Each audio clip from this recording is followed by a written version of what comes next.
Hey there, welcome back to YouTube channel. So in this informative video, we will guide you on how to obtain a PAC code from 3.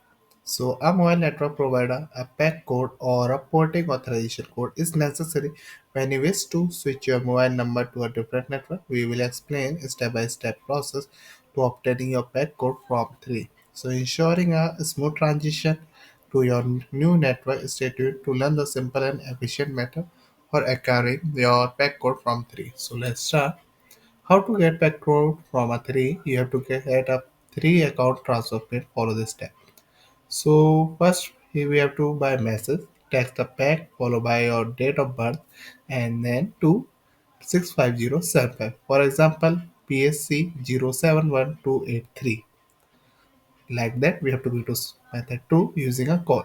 So you can get a pack code by calling the 3 on a 333 using your 3 headset and request for transfer pin. So follow the instruction to get the transfer pin via text message. So these are the simple two methods, via text or a via call. So thank you for watching our video. I hope this video is very helpful for this problem and we will catch you in our next video.